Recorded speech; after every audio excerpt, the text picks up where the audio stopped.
Ravi. Ouais. Pour plein de raisons, parce que, attends, parce que j'en rêvais déjà depuis pas mal de temps, en fait.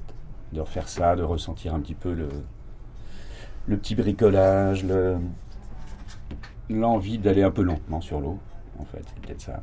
De revivre un peu mes premières sensations. Elles n'étaient pas lentes d'ailleurs, hein. Et sur ce bateau-là, il y a 50 ans, c'était le plus rapide de la flotte. Mais tout a évolué très très vite. Donc cette envie un peu, oui, et puis d'avoir un peu moins de pression, et puis de ressentir le contact. Et c'est difficile hein, de se sevrer de nos boutons, vachement, parce qu'on est connecté. Et je ne renie pas ça du tout, parce que c'est fabuleux. Mais de revenir au charme de cette navigation un petit peu à l'ancienne, c'est pas passéiste, c'est juste pour avoir comme ça une petite touche. Alors ce fameux régulateur d'allure derrière, le fameux Beaufort de mon copain Reynolds à La Rochelle, le sextant ici, des cartes en papier, un joli logbook que j'ai racheté à l'instant chez nos amis Guedon, ils vendent ça une fortune ces enfoirés. Mais au moins, tac, on remet les caps, les machins, les estimes, et puis naviguer sur un bateau de légende surtout. C'est un honneur incroyable d'être là, je suis assis là où était Eric il y a 50 ans.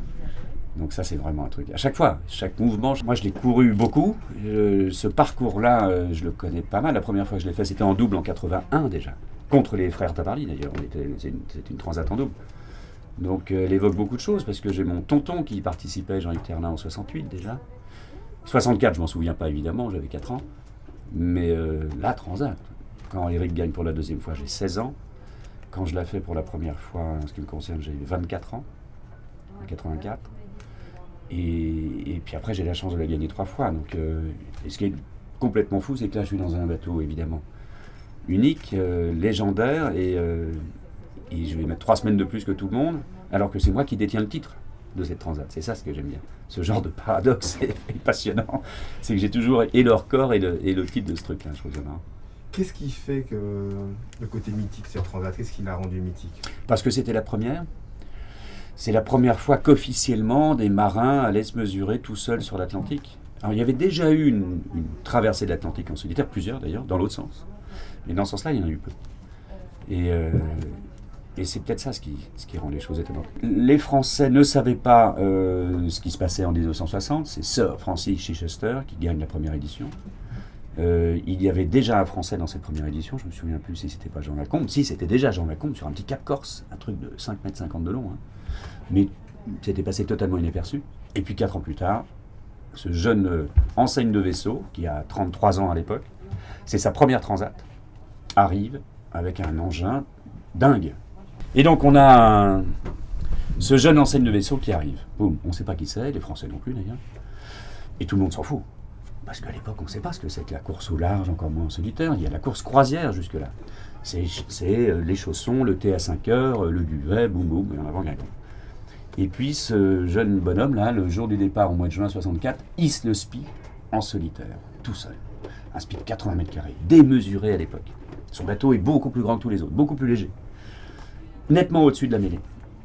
Et là, il y a son réseau militaire, c'est ça ce qui est intéressant dans l'histoire, son réseau, parce qu'il est militaire évidemment, il est enseigne de vaisseau et pilote, fait qu'il a des accointances au ministère de la Marine, proche de Gaulle évidemment, et De Gaulle, au moment de la course, je crois qu'il se fait survoler, et pendant cette transat, il est en tête, ou du moins considéré comme tel.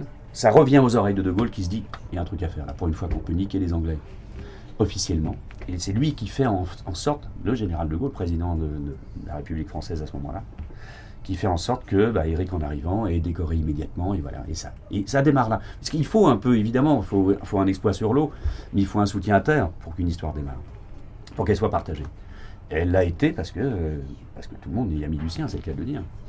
Et puis il y a eu un début, alors ça, toutes ces histoires-là, je les apprends au fur et à mesure d'ailleurs, parce qu'elles ne sont pas vraiment dans ce fameux bouquin d'Eric que j'ai là, évidemment, qui est mon livre de chevet, mais c'est Gérard Petitpas qui raconte plein d'histoires depuis des semaines et des mois, et ça fait des années que j'en parle, moi, avec eux. Et tout ça me passionne pas mal, parce que c'est vachement intéressant, je trouve, d'avoir des détails de l'histoire pour bien respecter et avoir une certaine vision du futur, d'ailleurs, parce qu'on ne fait que répéter les choses, tout le temps. J'ai dû faire autant de transat anglaises que de route du Rhum, peut-être, ou peut-être un peu plus de route du Rhum, je ne sais pas. La différence fondamentale, c'est vrai qu'elle est plus nord, elle est contre les vents dominants, mais par contre, elle est théoriquement un peu en été, au début de l'été. Là, on part un mois plus tôt par rapport aux éditions précédentes. Le Rhum, qui est un peu plus sud théoriquement, on part en hiver. Donc très souvent, les débuts de route du Rhum sont presque plus difficiles que les débuts de Transat anglaise. Il y a eu des éditions particulièrement délicates. L'édition 76, qu'Éric va gagner sur le Penwick 6, qui est l'un des plus grands exploits des faits, je crois, a été costaud parce que c'est 5 ou 6 dépressions qui tapent. Donc elle est à la fois assez complexe parce que c'est contre le vent, mais relativement simple à gérer pour des monocoques, paradoxalement. Parce que ce sont des bateaux relativement simples à faire ou à gérer contre le vent. Les bateaux rapides, ça va, on prend 2 ou 3 DEP dans le nez et puis on arrive de l'autre côté. Les bateaux lents, on a quand même beaucoup plus de chances de prendre pas mal de choses dans le nez. C'est vrai que c'est difficile de ce point de vue-là. Mais les bateaux conçus, déjà il y a 50 ans, étaient faits pour ça. Faits pour du prêt. Et donc elle est difficile aussi parce qu'il fait froid. Quand on arrive dans le Labrador, l'autre côté, là, du côté de Terre-Neuve, il y a des icebergs un peu partout. Maintenant, les moyens modernes font poum, on n'a plus de limite nord. Enfin, du moins, on a des limites qui nous empêchent d'aller voir les icebergs, ce qui est dommage, ça aurait été joli. Avec des bateaux lents, c'est agréable d'aller voir des icebergs. Avec des bateaux rapides, c'est pas très drôle. Et puis, elle est. Mais en termes de difficulté, étonnamment, j'ai jamais trouvé qu'un Rhum était plus facile qu'une Transat. Éric avait mis 27 jours à traverser sa route précise, point par point. Il n'avait pas été très véloce, pour plein de raisons. Déjà parce qu'il avait cassé son fameux régulateur d'allure très rapidement, au bout de quelques jours. Donc même si ces bateaux-là sont assez équilibrés au près, il y a moyen de naviguer barre à marée, il n'y a pas que du près dans une Transat. Et il y a plein de moments où malheureusement il a fallu qu'il barre énormément. Et ce qui fait qu'il n'a pas été très très véloce. J'ai aucune envie d'être plus vite ou moins vite, c'est pas l'idée du tout, c'est même pas le projet. C'est juste d'exploiter au mieux 100% des possibilités d'une machine d'époque, avec déjà beaucoup plus de facilité. C'est le même bateau, ce sont les mêmes surfaces de voile, les mêmes mousquetons, la même chose, mais les bouts ont changé, les winches sont un peu mieux, nos fringues sont beaucoup plus étanches. C'est déjà incomparablement plus facile. C'est difficile de se remettre exactement au même niveau de difficulté. C'est assez drôle. Et puis on a aussi cette obligation d'avoir un peu de matériel électronique de sécurité, heureusement, qui est caché. Mais si je suis paumé, surtout à ras des côtes d'ailleurs, parce qu'il n'y a plus les moyens d'antan. Il n'y a plus les gognos, il n'y a plus de moyens de se positionner à ras des côtes. Donc il faut un petit peu d'aide extérieure avec un bon petit satellite de temps en temps. Et donc je ne sais pas, le plus court sera le mieux, malgré tout, parce que ce sera déjà bien assez long. Je pense que ce sera certainement ma plus longue traversée de l'Atlantique, ouais, que j'ai jamais faite. Ouais. Mais je viens chercher ça aussi un petit peu. La lenteur.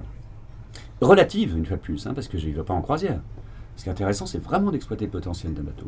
Moi, j'adore ça. Quelle que soit la taille d'un outil, quel que soit son âge, la chance des marins, c'est justement d'exprimer un savoir-faire sur quel que soit l'outil sur lequel on a, je trouve. Et c'est vachement beau à avoir navigué, vraiment. C'est pas un avion de chasse. C'est ça ce qui est sidérant d'ailleurs en termes d'évolution mécanique. Si j'étais un pilote de Formule 1 aujourd'hui, un pilote de F1 d'il y a 50 ans n'allait pas 5 fois moins vite. Il allait tout juste 2 fois moins vite à peine. Alors que là, c'est le cas. C'est vrai que là, avec un peu de chance, je vais traverser à 6 nœuds de moyenne, alors que la dernière fois que je l'ai fait, cette Transat, j'ai dû traverser à, je sais pas, beaucoup plus que ça. Ah, pas tellement. Oui.